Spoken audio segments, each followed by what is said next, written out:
રૂપીની સંસ્કૃતિ લુપ્ત થતી જોવા મળી રહી છે અને ટીવી અને સિનેમા ઘરોએ લોકોના માનસ પર એવી અસર કરી છે કે લોકો બહુરૂપીને ભૂલી ગયા। ત્યારે આજે પણ અંબાજી પંથકમાં આ પરંપરાને જીવંત રાખવાનો પ્રયાસ કરાયો છે। મૂળ રાજસ્થાનના પાલી જિલ્લામાં વસતા લોકો અલગ અલગ વેશભૂષા કરી લોકોને મનોરંજન આપી રહ્યા છે અને આ વેશભૂષા બાદ લોકો દ્વારા જે દાન દક્ષિણા મળે છે તેનાથી પોતાનું તેઓ ગુજરાન ચલાવી રહ્યા છે। સિરિયલોમાં આવતા લોકોના પાત્રો ભજવી લોકોનું મનોરંજન તેઓ કરતા જોવા મળે છે। सर बरसों से आ रहा है परंपराओं से अंबाजी शहर में और 10-15 दिन का अपना कार्यक्रम होता है। पुलिस स्टेशन से परमिशन लेकर के अपना वेशभूषा बनाते हैं, लोगों का मनोरंजन करते हैं। ये जब छुट्टियां पड़ती हैं सर, बहरूपे लोग आते हैं, अपना मनोरंजन करके लोगों का दिल बहलाते हैं, लोगों का मनोरंजन करते हैं सर। और ये परंपराओं से चलती हुई आ रही है बहरूपिया कला सर है। ગાંધીનગરમાં મુખ્યમંત્રીની અધ્યક્ષતામાં કલેક્ટર્સ અને ડીડીઓની બેઠક મળી। તમામ જિલ્લા કલેક્ટર ડીડીઓ સાથે કોન્ફરન્સ યોજાઈ, જેમાં કાયદામાં સુસંગતતા રહે તેના પર મુખ્યમંત્રીએ ભાર મૂક્યો।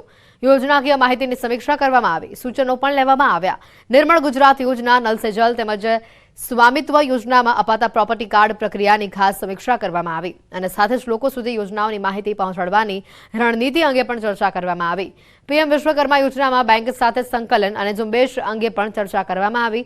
સાથે જ આગામી સમયમાં ગામતળ નીમ કરીને લોકોને પ્લોટ આપવા ખાસ ડ્રાઈવ શરૂ કરાશે। હવેથી દર 3 મહિને આ પ્રકારે રિવ્યુ બેઠક યોજવામાં આવે તેવો નિર્ણય કરાયો છે। એ પહેલા ગામતળ નીમ કરવા, કેમ કે હજી ઘણા બધા જિલ્લાઓમાં જે અત્યારે પ્રધાનમંત્રી આવાસ યોજના છે વગેરે એના માટે લોકોને રહેઠાણ માટે પ્લોટોની જરૂરત છે, તો એની પણ ડિટેલ્ડ ચર્ચા કરવામાં આવી અને 2 મહિનામાં એક ઝુંબેશ તરીકે એક ડ્રાઈવ લઈને ગામતળ નીમ કરીને પ્લોટ્સ આપવા માટે પણ જે લોકોને આમાં યોજનામાં જે લક્ષ્યાંકો છે મુજબ કરવા માટેની પણ રિવ્યુ કરવામાં આવી। રાજકોટમાં રાજ્યના ડીજીપી વિકાસ સહાયના અધ્યક્ષ સ્થાને ડીજીઆઈજીની ક્રાઇમ કોન્ફરન્સ યોજાઈ। આ બેઠકમાં રાજ્યભરના ડીજે અને આઈજી હાજર રહ્યા હતા। રાજકોટ પોલીસ કમિશનર કચેરી ખાતે 4 મહાનગરોના સીપી અને 9 રેન્જના વડાઓ પાસેથી પોલીસની કામગીરી બાબતે ચર્ચા તેમજ સમીક્ષા કરવામાં આવી। કોન્ફરન્સમાં ગત મહિનાની કામગીરી બાબતે ચર્ચા કરાઈ। રાજ્યના ડીજીપી વિકાસ સહાયે કહ્યું કે ગુજરાત પોલીસની કામગીરીથી સંતુષ્ટ છું। વધુમાં કહ્યું કે પોલીસ સામે પણ સાયબર ક્રાઇમ, નાર્કોટિક્સ, શરીર સંબંધી આર્થિક બાબતોના ગુના સહિતના અનેક પડકારો છે। વધુમાં ડીજીપીએ કહ્યું કે ગત મહિનામાં 13 તુષ્કો અર્પણના 570 આયોજનો થયા, જેમાં ₹47 કરોડના મુદ્દામાલ જે માલિકોને પરત આપવામાં આવ્યા।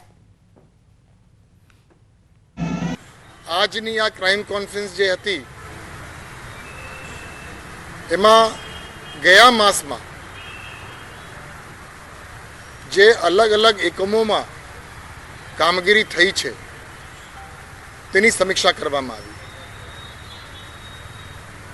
અને સમીક્ષા કર્યા પછી મને અંગત રીતે ગુજરાત પોલીસના વડા તરીકે ખૂબ આનંદ અને સંતોષ છે।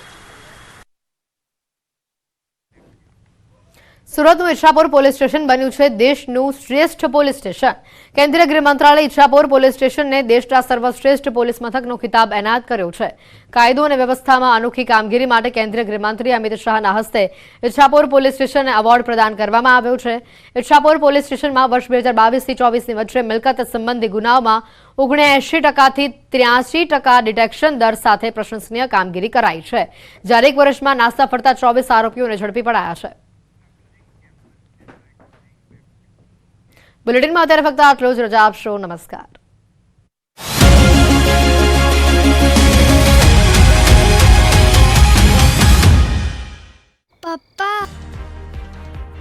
કાતિલ ઠંડીમાં ગુજરાત પર પડી શકે છે માવઠાનો માર। 3 થી 4 દિવસમાં પલટાઈ શકે છે વાતાવરણ। 25 થી 27 ડિસેમ્બર દરમિયાન અડધા ગુજરાત પર માવઠાનો ખતરો।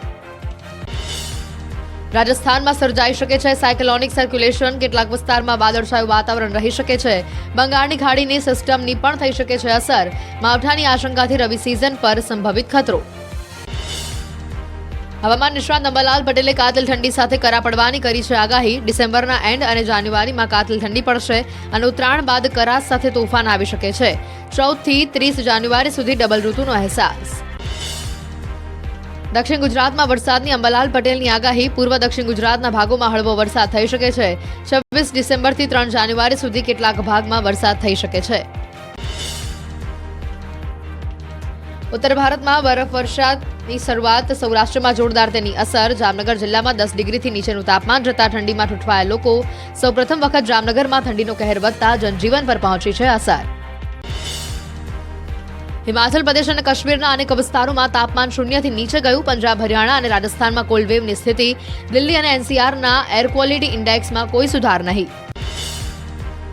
જમ્મુ કાશ્મીરના શ્રીનગરમાં ગગડ્યો ઠંડીનો પારો. કોલ્ડ વેવની સાથે શ્રીનગર ઠંડુગાર. વૃક્ષો પર પડેલી ઝાકળની કણો પણ થીજી ગઈ. ઠંડીથી રાહત મેળવવા લોકો કસરત કરતા જોવા મળ્યા. રાજધાની દિલ્હીમાં ઠંડીનો ચમકારો. હાર થીજવતી ઠંડી વચ્ચે ધુમ્મસનું સામ્રાજ્ય. ધુમ્મસના કારણે વિઝિબિલિટી ઓછી થતા વધી વાહન ચાલકોની સમસ્યા.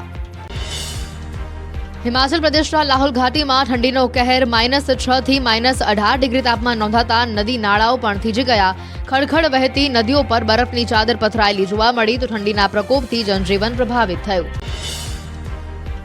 રાજસ્થાનના દૌસામાં શિયાળામાં ખીલી ઉઠી પ્રકૃતિ. તાપમાન ગગડતા પર્વતો અને રસ્તાની આજુબાજુ ધુમ્મસની ચાદર છવાઈ. ઠેર ઠેર ધુમ્મસનું સામ્રાજ્ય છવાતા વિઝિબિલિટીમાં ઘટાડો થયો. લોકોએ ઠંડી દૂર કરવા તાપણાનો સહારો લીધો. રાજસ્થાનમાં કાતિલ ઠંડી વચ્ચે ઉદયપુરમાં પ્રવાસીઓ ઉમટ્યા. કોલ્ડવેવની વચ્ચે પણ પ્રવાસીઓ પ્રકૃતિનું સૌંદર્ય માણવા પહોંચ્યા. ઠંડીથી રાહત મેળવવા લોકો ગરમ પીણા પીતા દેખાયા. મધ્યપ્રદેશના ગ્વાલિયરમાં ઠંડીએ માજા મૂકી. ભારે ઠંડી વચ્ચે ધુમ્મસની ચાદરમાં લપેટાયું ગ્વાલિયર. વિઝિબિલિટી ઓછી થતા વધી વાહન ચાલકોની સમસ્યા. ઉત્તરાખંડના ઉત્તરકાશીની શીતકાલીન યાત્રામાં ભૂસ્ખલનનો ખતરો મંડરાયો. ગંગોત્રી રાષ્ટ્રીય રાજમાર્ગ પર ભૂસ્ખલન થતા રેતી સહિત પથ્થરોનો કાટમાળ રસ્તા પર પથરાયો. ભૂસ્ખલન થતા વાહન ચાલકો અટવાયા. અમદાવાદમાં અસામાજિક તત્વો બેફામ બન્યા. રખિયાલના ગરીબનગર પાસે મુખ્ય માર્ગ પર તલવારો સાથે આતંક ફેલાવ્યો. વીડિયોના આધારે પોલીસે તપાસ હાથ ધરી. અમદાવાદના રખિયાલમાં તલવાર સાથે આતંક ફેલાવનારા આરોપીઓમાંથી એક ઝડપાયો. પીસીબીએ મુખ્ય આરોપી ફઝલની કરી ધરપકડ. બબાલમાં આરોપી ફઝલ પણ ઘવાયો. ફઝલને જુનેદ નામના શખ્સે છરી મારી હોવાનું સામે આવ્યું. અમદાવાદ પોલીસ પર હુમલો કરનારા ફઝલના વિડીયો આવ્યા સામે. અગાઉ ફઝલે પોતાના સ્ટેટસમાં મૂક્યા હતા ધમકી આપતા વિડીયો. સર્વર ઉર્ફે કડવો પણ વિડીયોમાં હાજર. અન્ય એક વિડીયોમાં ફઝલ દારૂ પાર્ટી કરતો. અમદાવાદના રખિયાલમાં હથિયારોથી આતંક મચાવનારા 6 આરોપીઓ સામે ક્રાઇમ બ્રાન્ચે તપાસનો ધમધમાટ શરૂ કર્યો. એક આરોપીની ધરપકડ કરી અને અન્યની શોધખોળ શરૂ કરવામાં આવી તો આરોપીઓએ પોલીસની પણ ધમકી આપી કર્યો હતો હુમલો. રખિયાલમાં અસામાજિક તત્વોના આતંક વિશે ધારાસભ્ય દિનેશ કુશવાહાએ આપ્યું નિવેદન. હથિયારો વડે હુમલાની વધતી જતી ઘટનાઓને ગંભીર ગણાવી. અગાઉ પણ પોલીસ પર હુમલા થયા છે. ગુનાહિત ઇતિહાસ ધરાવતા લોકોની સંડોવણી છે. અમદાવાદના જોધપુર ગામમાં 200થી વધુ શાકભાજી વિક્રેતા પરિવારના ધરણા. શાકભાજી વેચાણ માટે વૈકલ્પિક વ્યવસ્થા આપવા કરી માંગ. જોધપુર ગામથી શાકભાજી માર્કેટ દૂર કરાતા કરી રહ્યા છે વિરોધ. અમદાવાદ મનપાના બાઉન્સરોએ શાકભાજી વિક્રેતાઓને માર માર્યો હોવાનો આરોપ. આવતીકાલથી આમરણાત ઉપવાસ પર જવાની શાકભાજી વિક્રેતાઓની ચીમકી. પોલીસે એમસીના બાઉન્સરો સામે ફરિયાદ દાખલ કરે તેવી માંગણી. દાહોદના બોરખેડા રાબડિયા ફળિયામાં મકાનમાં